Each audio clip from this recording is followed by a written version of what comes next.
C'est bien, donc on lit dans l'Évangile selon Matthieu au chapitre 11 et le verset 11. Donc je commence la lecture, puis si quelqu'un veut suivre dans la lecture, vous pouvez le faire. Matthieu 11, 11, c'est Jésus qui parle. Il dit « Je vous le dis en vérité, parmi ceux qui sont nés de femmes, il n'en a point paru de plus grand que Jean-Baptiste. Cependant, le plus petit dans le royaume des cieux est plus grand que lui.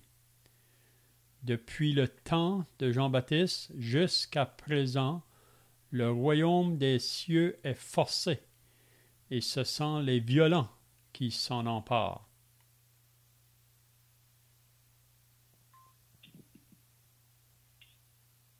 En effet, tous les prophètes et la loi ont prophétisé jusqu'à Jean. Si vous voulez bien l'accepter, c'est lui, l'Élie, qui devait venir.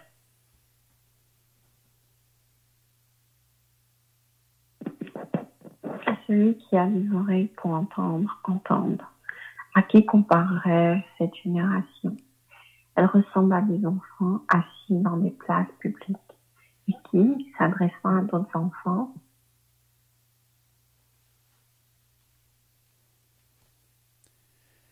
disent « Nous vous avons joué de la flûte et vous n'avez pas dansé. Nous avons chanté des complaintes et vous ne vous êtes pas lamentés. Car Jean est venu ne mangeant ni ne buvant, et ils disent il a un démon. »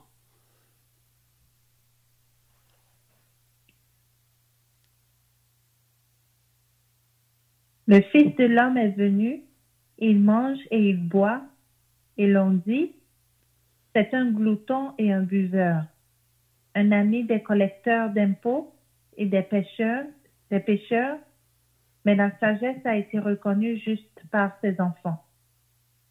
Alors Jésus se mit à faire des reproches aux villes dans lesquelles avaient eu lieu la plupart de ses miracles, parce qu'elles n'avaient pas changé d'attitude.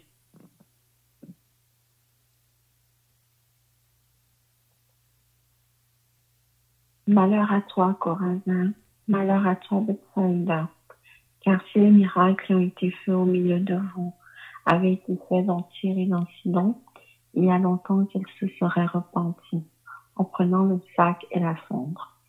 C'est pourquoi je vous le dis. Au jour de jugement, Tyr et Sidon seront traités moins rigoureusement que vous.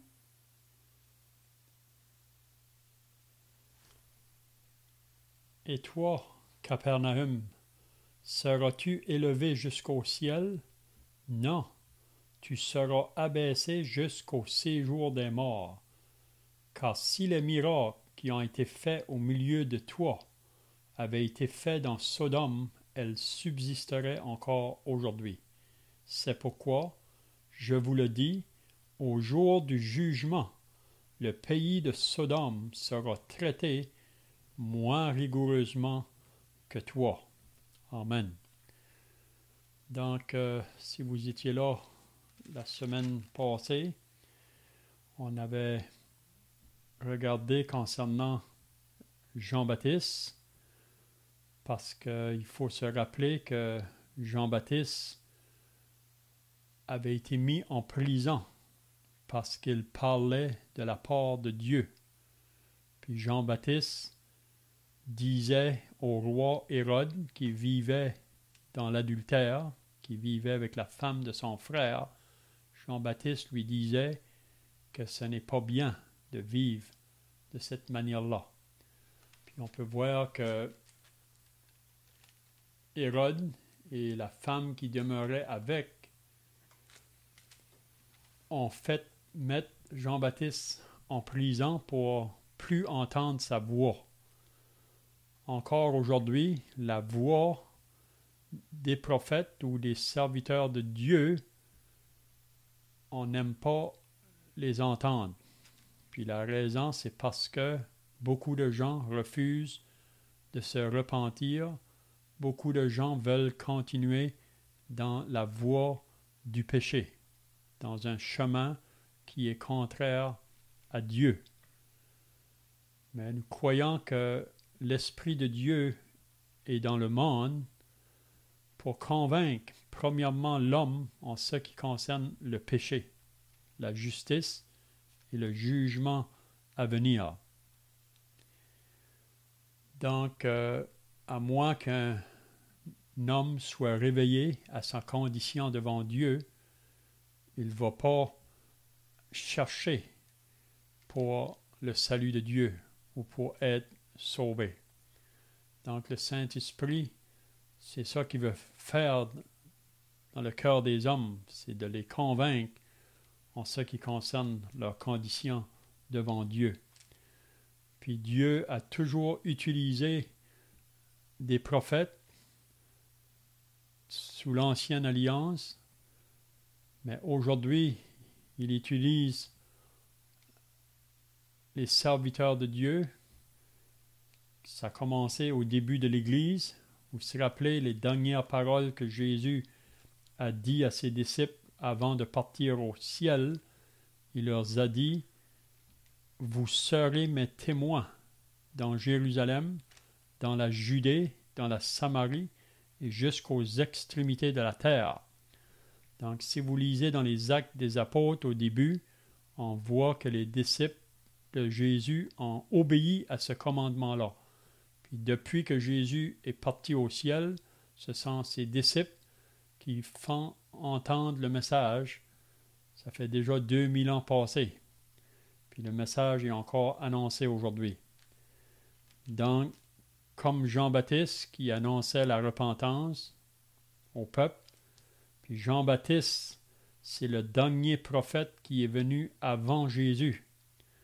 Puis le prophète Ésaïe, si vous lisez dans le prophète Ésaïe, avait prophétisé concernant la venue de Jean-Baptiste, qu'il serait comme la voix qui crie dans le désert, préparez le chemin du Seigneur, aplanissez ses sentiers. Donc c'était lui, Jean-Baptiste. C'était un homme très simple. Il n'y avait rien pour attirer les regards, même qu'il a vécu une partie de sa vie dans le désert. Mais quand il a commencé son ministère, c'était sa prédication. Repentez-vous, changez de vie. Il y a plusieurs personnes qui venaient à lui en confessant leurs péchés. Puis ensuite, il les baptisait dans le Jourdain. Mais pour d'autres, ils ont refusé. Ils ont rejeté le prophète. Donc, on avait vu la semaine passée que le prophète était en prison à cause du message qu'il apportait. Mais on voit que Jésus a dit beaucoup de bonnes choses à propos du prophète Jean-Baptiste.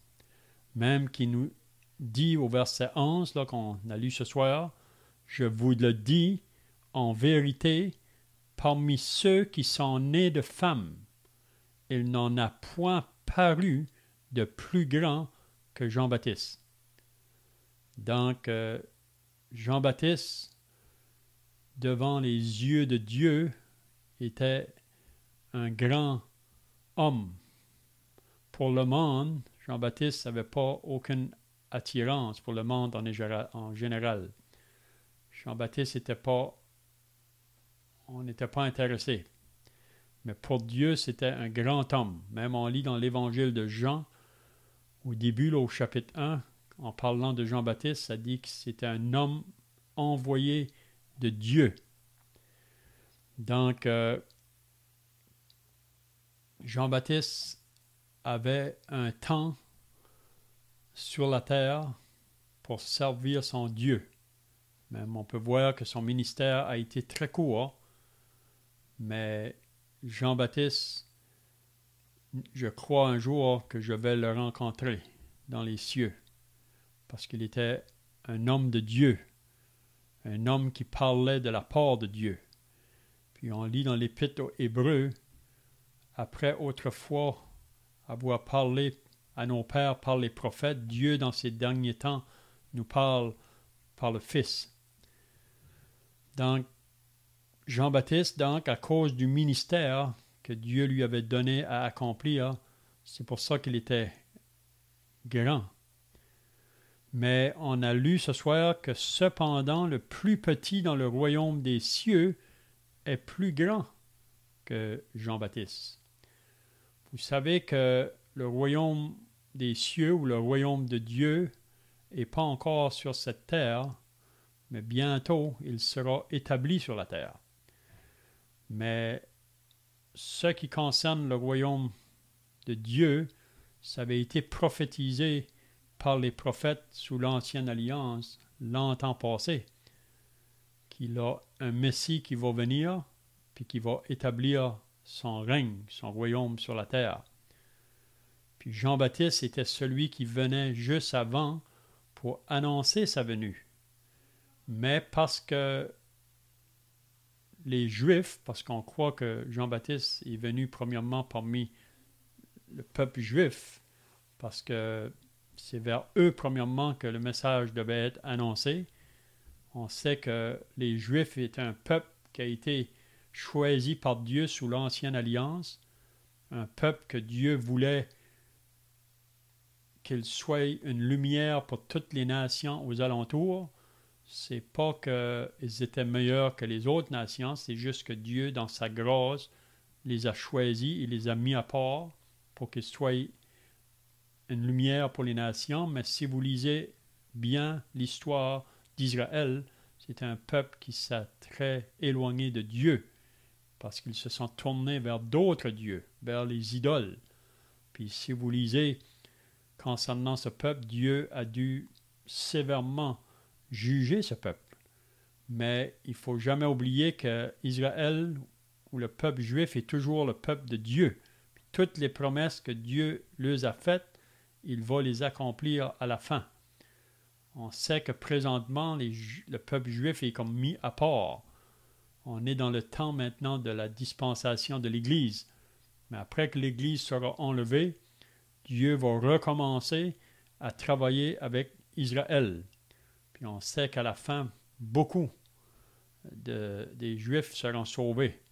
À la fin, parce qu'ils vont reconnaître que celui qu'ils ont mis à mort, c'était lui vraiment, le Messie. Mais ils ne l'ont pas reconnu quand il est venu, à sa première venue. Parce que pour eux, le Messie qu'ils attendaient, c'était un homme qui va être un régnant. Et ça va être un homme qui va nous délivrer du joug dans lequel on est assailli, le joug des Romains. Donc, ils attendaient un Messie qui vient comme un vainqueur, comme un puissant. Mais ils n'ont pas compris, pourtant les prophètes l'avaient dit, avant que ce Messie-là règne, il faut qu'il meure, il faut qu'il souffre. Donc, ils n'ont pas compris cette partie-là. Donc, pour eux, ils n'acceptaient pas un Messie qui doit mourir, mais c'est la raison pourquoi ils l'ont rejeté. Donc, parce qu'ils ont rejeté le Messie, donc, Dieu se tourne par la suite vers les nations païennes. Mais, bientôt, nous croyons que le Seigneur Jésus va venir. Il vient pour établir son royaume sur la terre, un règne de 1000 ans. Même dans la prière du Notre Père, Jésus dit dans cette prière que ton règne vienne, que ta volonté soit faite sur la terre comme au ciel. Donc, bientôt, quand le Seigneur Jésus va venir, premièrement, il va venir pour combattre ses ennemis, tous ceux qui sont associés avec l'adversaire de Dieu, le diable. Donc Jésus viendra pour combattre à la fin. Vous savez qu'à la fin, il y aura ce temps de tribulation qui va venir, après que l'Église sera enlevée, de grandes tribulations.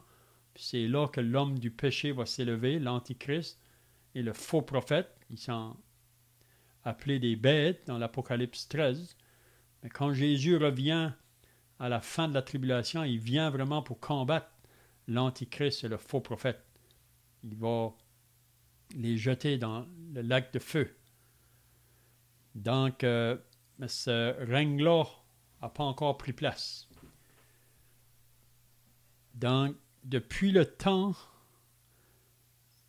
donc, cependant, le plus petit dans le royaume des cieux est plus grand que lui. Qu'est-ce que Jésus veut dire? Que ceux qui vont faire partie du royaume des cieux, c'est un, comment je dirais, un rang plus haut, si on peut dire, du rang que Jean-Baptiste avait pendant qu'il était sur la terre. Donc, le plus petit dans le royaume des cieux sera plus grand que Jean-Baptiste.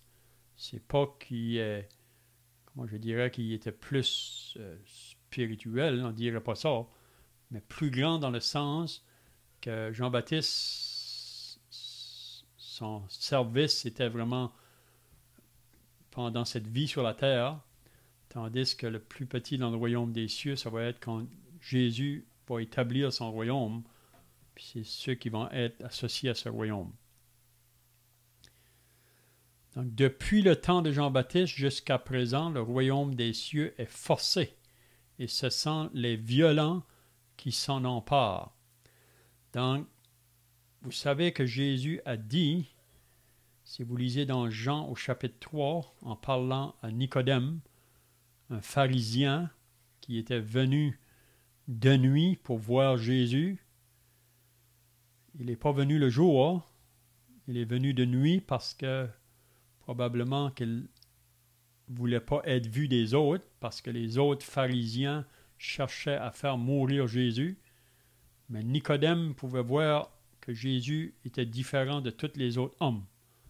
Même quand il est venu pour le voir dans la nuit, il a dit ces paroles, « Nous savons que tu es un docteur venu de Dieu par les miracles que tu fais, parce qu'il n'y a personne qui peut faire ces miracles-là s'il ne vient pas de Dieu. » Donc Nicodème, il dit, « Nous savons, même les autres aussi reconnaissaient que Jésus n'était pas un homme ordinaire par les miracles qu'il faisait. » Puis si vous vous rappelez, Jésus lui a dit, « En vérité, je te le dis, si un homme ne naît de nouveau, il ne peut pas voir le royaume de Dieu, ou qu'il ne peut pas entrer dans le royaume de Dieu. » Et vous vous rappelez que Nicodème lui a dit, « Comment qu'un homme qui est vieux peut-il naître?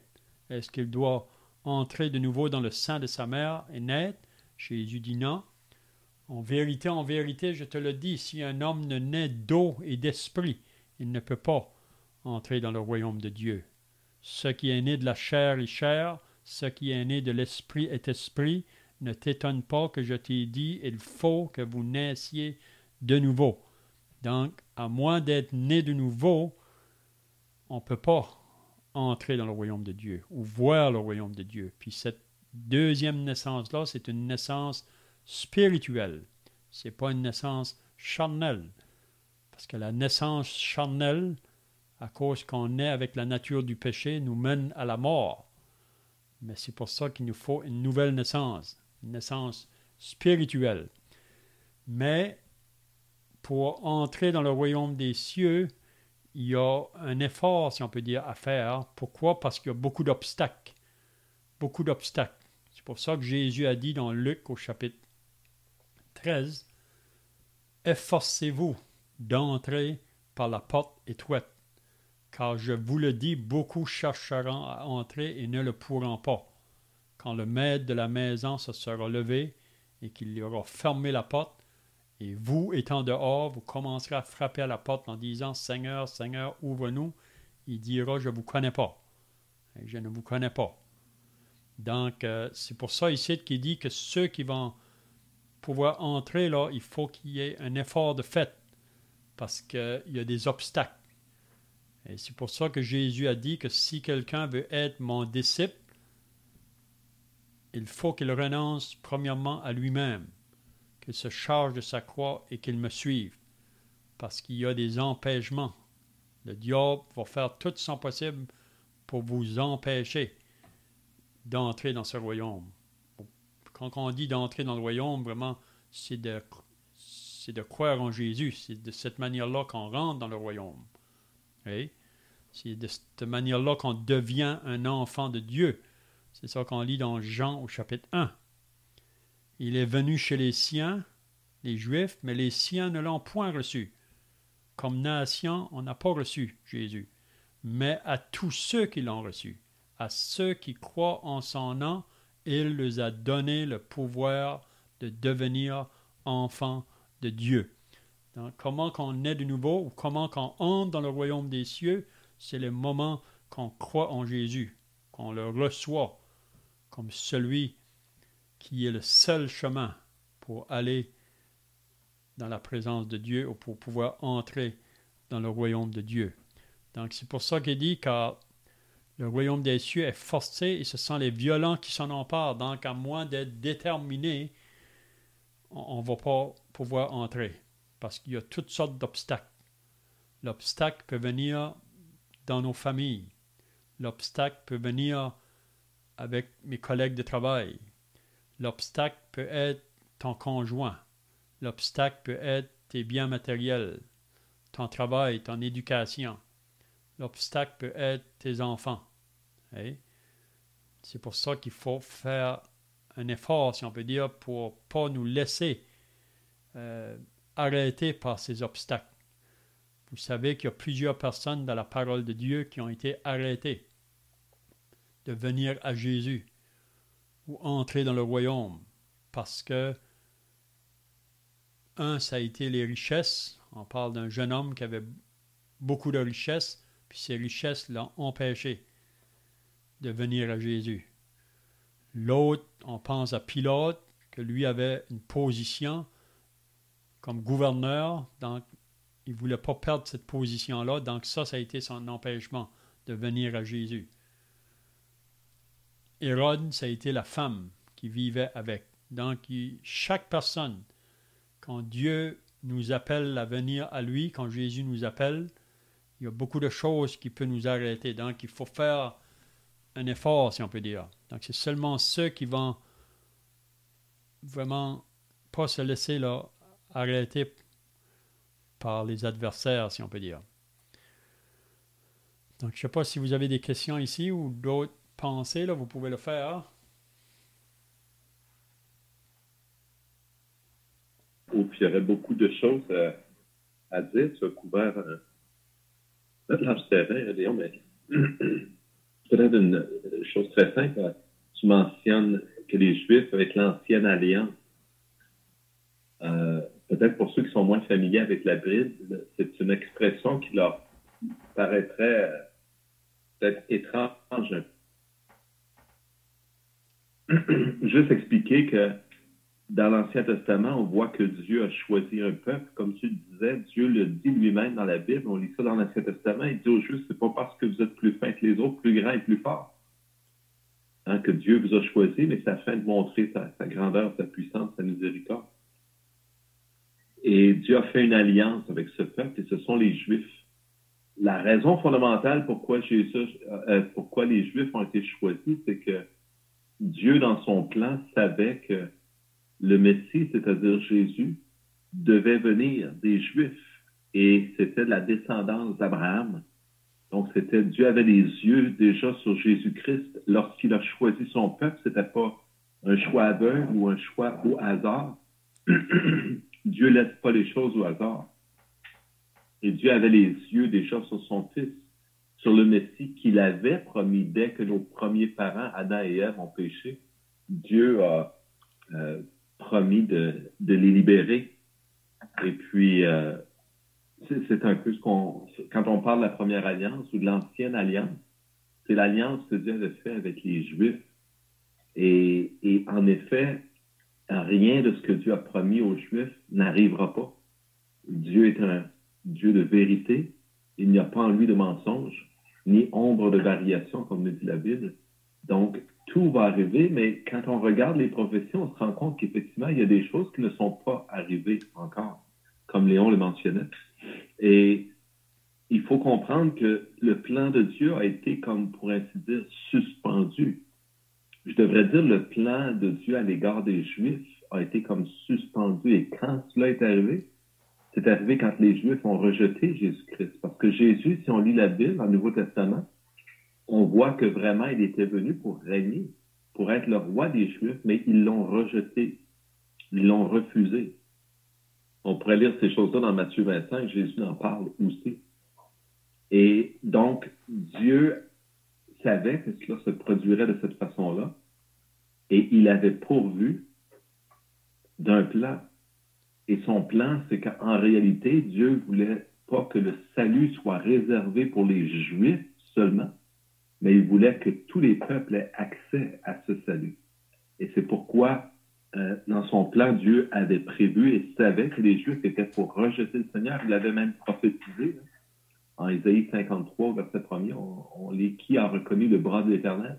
Il s'est élevé devant nous comme une faible plante, comme un rejeton desséché dont on ne fait aucun cas. » Et cependant, etc. Donc, tout ça pour dire que quand on parle de l'ancienne alliance, c'est cette alliance que Dieu a fait avec les Juifs.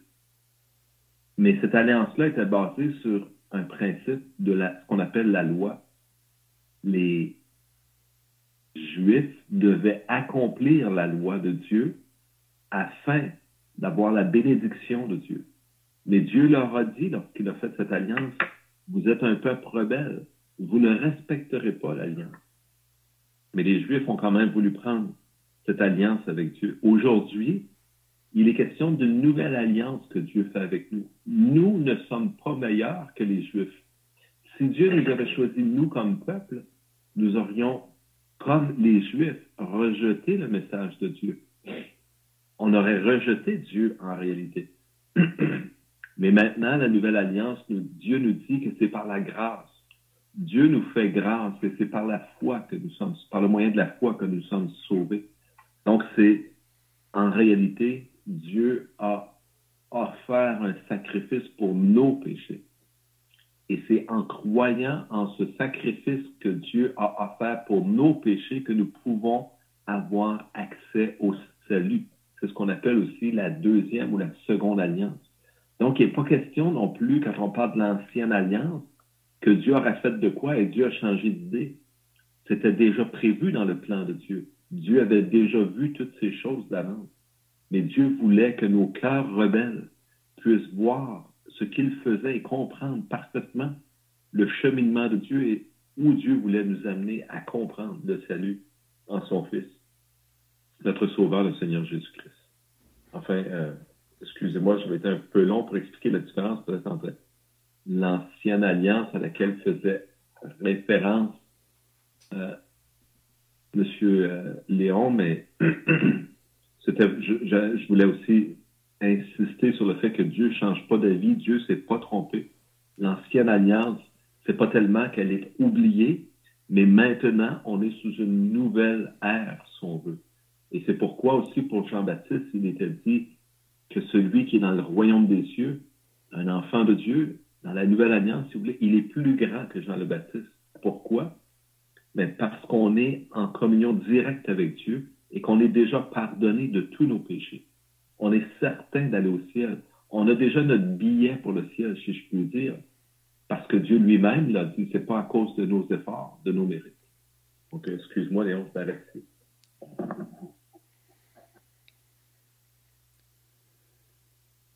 Ok, le verset 13 va nous dire « Car tous les prophètes et la loi ont prophétisé jusqu'à Jean. » Donc, on pourrait dire que jusqu'à Jean, ça c'est associé avec l'ancienne alliance. Donc, parfois, les personnes nous disent pourquoi une nouvelle alliance. C'est comme tu viens de dire, est-ce que Dieu va changer dans ses plans? Mais vraiment, le Nouveau Testament ou la Nouvelle Alliance, c'est pour accomplir ce que les prophètes ont annoncé sous l'Ancienne Alliance concernant le Sauveur, concernant le Messie. On sait que l'Ancien Testament, c'est avant Jésus-Christ, puis le Nouveau, vraiment, c'est quand que Jésus vient. Mais Jésus ne vient pas pour abolir la loi, il vient pour l'accomplir. Donc, on sait que le dernier prophète qui a parlé dans l'Ancien Testament, qu'on voit dans la Bible, c'est Malachie. Puis on sait qu'entre Malachie et l'Évangile de Matthieu, ou le Nouveau Testament, il y a 400 ans qui se sont écoulés. Puis le peuple d'Israël était très loin de Dieu. C'est pour ça que quand Jean paraît sur la scène, il prêche la repentance. Donc, tous les prophètes et la loi ont prophétisé jusqu'à Jean. Et si vous voulez le comprendre, c'est lui qui est l'Élie qui devait venir. Si vous vous rappelez dans Malachie au chapitre 4, Malachie nous parle de cet Élie qui doit venir avant la venue du Messie. Donc ici, il nous dit qui est cet Élie qui devait venir. C'était Jean-Baptiste. Vous savez, il y a beaucoup de personnes dans le monde religieux aujourd'hui qui se proclament d'être l'Élie qui devait venir. Vous savez, beaucoup de prophètes même qui se disent prophètes, mais ils ne sont pas les vrais pour moi, c'est les faux. Puis beaucoup d'autres proclament, se réclament d'être l'Élie qui devait venir. Mais ici, on voit clairement que Jésus nous dit qui est l'Élie qui devait venir avant sa venue. C'est Jean-Baptiste. Puis on sait que, comme le frère vient de dire, que si le peuple d'Israël avait reçu leur Messie, il aurait établi son royaume à ce moment-là. Mais on sait que selon les Écritures, il fallait que ça arrive ainsi. Donc, c'est lui qui est l'Élie qui devait venir. Puis, il va nous dire maintenant au verset 15 que celui qui a des oreilles pour entendre, entende. Jésus mentionne souvent cette parole-là dans les évangiles, l'importance de bien écouter quand que Jésus parle, parce qu'il y a beaucoup de voix qui se fait entendre dans ce monde présentement, autour de nous. Puis aussi, on peut voir que ça apporte beaucoup de confusion. Mais c'est pour ça qu'on encourage beaucoup les personnes à la lecture de la parole de Dieu. C'est très important, la lecture de la parole de Dieu dans son entier. Pas seulement en partie, mais de lire la parole de Dieu du début à la fin. Vous savez, la parole de Dieu comprend 66 livres. Puis c'est très important de lire la parole de Dieu. Donc, que celui qui a des oreilles pour entendre, entende. Donc, ça veut dire qu'il faut prendre attention, il faut être vraiment concentré à vouloir saisir qu'est-ce que la parole de Dieu veut nous révéler, parce que, comme j'ai dit tout à l'heure, il y a un adversaire qui veut essayer de nous détourner. Même l'adversaire, parfois, il utilise des personnes dans ce monde pour tordre le sens des Écritures. Donc, celui qui a des oreilles pour entendre, entende. Je ne sais pas si vous avez d'autres pensées ici.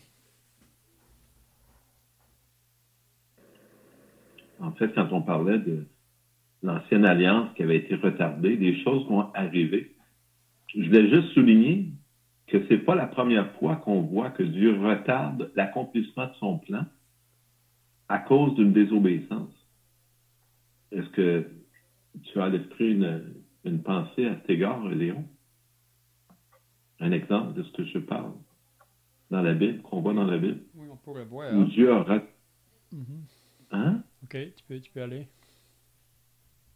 C'est là, quand on se souviendra que Dieu avait promis aux Juifs qu'ils rentreraient dans la terre promise. Et le peuple, lorsqu'il a été temps de rentrer, ils ont eu peur, ils n'ont pas eu confiance en Dieu. Et ils ont refusé d'entrer. Mais là, Dieu a dit quoi? Il a dit, bon, ben, retournez dans le désert pendant 40 ans. Et 40 ans plus tard, la promesse de Dieu s'est accomplie. Mais elle a été retardée. Et c'est ce qui est arrivé avec Jésus les Juifs ont rejeté Jésus-Christ, leur Messie. Dieu a retardé. Et là, ça fait 2000 ans que Dieu a retardé l'arrivée, si on veut, du Messie. Donc, c'était juste pour mentionner qu'on a un exemple, au moins déjà dans la Bible, où Dieu a fait cela déjà dans le passé et il nous a montré qu'il pouvait le faire. Donc, à cause de la désobéissance, Dieu prend action. Dieu n'est pas empêché d'avancer, de faire ce qu'il a à faire, mais il va retarder pour le peuple la bénédiction qu'il avait promise. Elle va être remise à plus tard. Et donc, toutes les choses, comme tu le disais, Léon, qui ont été promises aux Juifs, elles vont s'accomplir.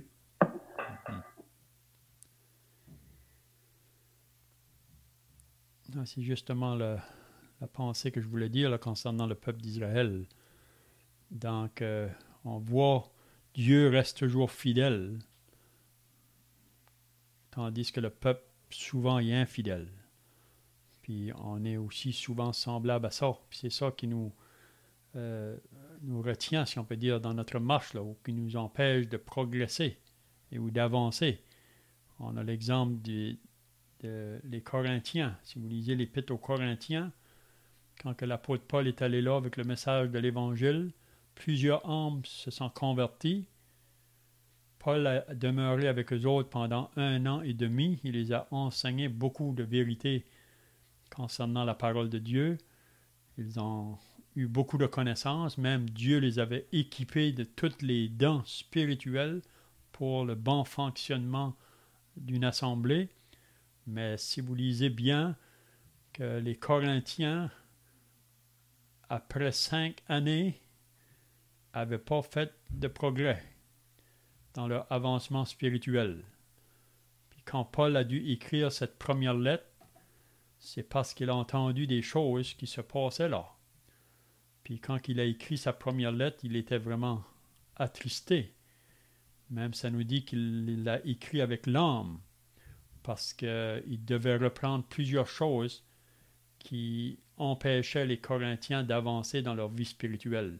Puis on sait qu'est-ce que c'était, c'est la chair. C'était la chair qui dominait dans leur vie plutôt que le Saint-Esprit dominait leur vie chrétienne. Donc c'est souvent ça qui nous arrête d'avancer. Mais Dieu, lui, reste toujours fidèle. Il ne va pas changer. Puis ce qu'il a promis, il va l'accomplir. On s'entend. Donc, si on va avec les prochains versets, là, Jésus dit, « À qui comparerai-je cette génération? » Donc, il pose une question ici. À qui je vais comparer cette génération, la génération dans laquelle il se trouvait à ce moment-là? Il dit, « Elle ressemble à des enfants assis dans des places publiques et qui s'adressant à d'autres enfants. » Donc, il prend comme une illustration ici. Là. Il parle des enfants qui sont assis dans une place publique puis qui s'adressent à d'autres enfants. Puis ils disent, « Nous vous avons joué de la flûte et vous n'avez pas dansé. » Qu'est-ce que ça veut dire, ça? Que ceux qui ont joué de la flûte, c'était dans le but de faire réagir les autres, l'autre côté, les autres enfants, mais ils n'ont pas répondu. Et donc, nous avons joué de la flûte et vous n'avez pas dansé. Il n'y a pas eu de réaction de leur part. Nous avons chanté des complaintes et vous ne vous êtes pas lamentés. Encore là, pas de réaction de la part de ceux qui entendent les complaintes. Qu'est-ce que Jésus veut nous enseigner ici, là? Ou qu'est-ce qu'il veut nous dire à propos de cette illustration-là? Mais là, il l'explique au verset 18. « Car Jean est venu, ne mangeant ni ne buvant, et ils disent il a un démon. » Donc, quand Jean s'est présenté face à cette génération-là, même Jésus l'appelle une génération pervers et adultère, donc quand Jean a prêché, la majorité a resté indifférent. Ils n'ont pas réagi au message de Jean, même qu'il disait qu'il avait un démon. Hein, il voulait simplement le chasser. Donc, ils n'ont pas réagi. Il dit, le Fils de l'homme est venu, lui, mangeant et buvant, et il dit, c'est un mangeur et un buveur, un ami des publicains et des gens de mauvaise vie. Vous vous rappelez que Jésus, pendant son ministère, il se trouvait parmi les gens de mauvaise vie, ou les publicains, pas pour s'associer avec eux dans leur vie de péché, mais c'était plutôt pour leur annoncer le royaume des cieux. Puis ces gens-là, souvent, étaient plus vite à écouter Jésus que les chefs religieux de ce temps-là, les chefs de la religion de ce temps-là. Donc le Fils de l'homme est venu, lui, puis même qu'on le reprochait, pourquoi est-ce qu'il s'assit avec les gens de mauvaise vie? Pourquoi est-ce qu'il mange avec eux autres? C'est ça que les pharisiens le reprochaient. Mais Jésus les a dit. Il dit, ce ne sont pas ceux qui se portent bien qui ont besoin de médecins, ce sont les malades. Je ne suis pas venu appeler à la repentance les justes, mais les pécheurs. Donc Jésus est venu pour chercher et sauver ceux qui sont perdus. C'est pour ça qu'il est venu. Mais pour ceux qui se pensaient bien ou qui se pensaient justes ou qui pensaient que leur vie religieuse était suffisante pour les amener dans le ciel, eux, ils n'ont pas reconnu vraiment le Seigneur Jésus. Donc, ils le reprochaient vraiment. Mais la sagesse a été justifiée par ses œuvres. Parce que Jésus était vraiment la sagesse personnifiée. Puis les œuvres qu'il a faites, c'était assez pour prouver qui il était, d'où il venait, puis la raison qu'il était venu. Mais pour beaucoup de cette génération-là, ils ont resté fermés à la prédication de Jean-Baptiste, puis à la prédication de Jésus. Puis encore aujourd'hui, nous vivons dans un monde qui reste indifférent, qui refuse de répondre au message de l'Évangile. Il y en a ici et là qui vont répondre, mais la majorité reste toujours dans l'indifférence. Donc, je ne sais pas si vous avez d'autres pensées ici, là. Le temps est pas mal passé. Donc, si vous avez des pensées, vous pouvez le faire. Puisque tu as pensé une pensée très brève, c'est très un proverbe, je ne me souviens pas de la référence exacte, mais il y a un proverbe qui dit avec l'insensé, tu auras beau rire ou pleurer, la paix n'aura pas lieu. Donc, ça me fait penser un peu à ce proverbe, ces paroles que Jésus prononce. Hein. Il dit, avec Jean le Baptiste, il est venu sans manger, puis en ne buvant pas, mais ils disent qu'il y a un démon. Puis Jésus est venu en faisant le contraire, puis ça ne fait pas encore. Donc, c'est un peu ce que le proverbe dit. Là. Il y a des gens avec qui tu essaies de t'accorder, mais ça ne peut pas marcher. Il y a comme un manque évident d'intelligence ou de volonté de chercher la vérité. Et c'est vraiment ce à quoi Dieu a fait face constamment avec l'homme. Et c'est pas juste les hommes religieux comme les Juifs du temps qui sont comme ça. Il faut réaliser que la Bible nous dit que l'homme est rebelle à Dieu. Donc, pourquoi est-ce que la paix ne peut pas avoir lieu? Parce que l'homme est rebelle avec Dieu. L'homme rejette constamment le conseil de Dieu. Et ça, c'est une réalité que Jésus illustre ici par ses paroles. Mm-hmm. Puis aussi, on peut dire que Dieu est patient. On peut voir que c'est un Dieu patient. Il y a des gens aujourd'hui qui vont dire, mais où est-il? Pourquoi il dit qu'il va venir, la promesse de Jésus qu'il va venir, mais ça ne vient pas. Mais c'est parce que Dieu est patient. Dieu veut encore parler aux hommes. Il veut que l'homme se détourne de sa mauvaise voie et qu'il vienne à lui. On sait que nous qui avons répondu à l'appel, on n'est pas meilleurs. On était aussi dans cet état-là auparavant, mais c'est seulement la grâce de Dieu vraiment qui nous a amenés vers lui. Donc on va terminer par la prière, et ensuite on peut chanter un cantique pour terminer. Pour notre Dieu, notre Père, nous venons de considérer ce passage où le Seigneur Jésus s'adresse à la foule et il veut leur révéler que toi, même au Père, tu nous avais parlé et tu avais annoncé ce prophète qui devait venir, Élie, ce grand prophète de l'Ancien Testament, et tu avais annoncé qu'il devait venir de nouveau pour préparer le chemin devant toi-même. Et Seigneur, nous savons que c'est là ce qu'a fait Jean le Baptiste lorsqu'il est venu. Et il est venu pour préparer le chemin du Seigneur. Notre Dieu, il a déclaré lui-même, lui dont Jésus dit qu'il était le plus grand des prophètes. Jean le Baptiste, ce grand prophète, a déclaré qu'il n'était pas digne, en se penchant, de délier la courroie des sandales du Seigneur Jésus-Christ. Père, cela nous parle vraiment de la grandeur du Sauveur que tu nous as donné, ton propre Fils. Et Jésus disait, le Fils est venu, et ils ont dit, il est un buveur. Et il se tient avec des gens de mauvaise vie. Mais Jésus a dit, le Fils de l'homme est venu. Seigneur, c'est une réalité. Nous avons cette vérité sous les yeux par ta parole. Ton Fils est venu. Tu as envoyé ton Fils. Et Seigneur, tu l'as fait parce que tu l'avais annoncé au commencement. Tu avais dit à l'homme que la postérité de la femme libérerait de l'emprise de Satan ou de son Fils. Seigneur Dieu, tu avais promis la liberté, la libération, le secours. Et c'est vraiment ce que nous voyons dans cette postérité, c'est-à-dire en Jésus ton Fils, et nous t'en louons. Amen.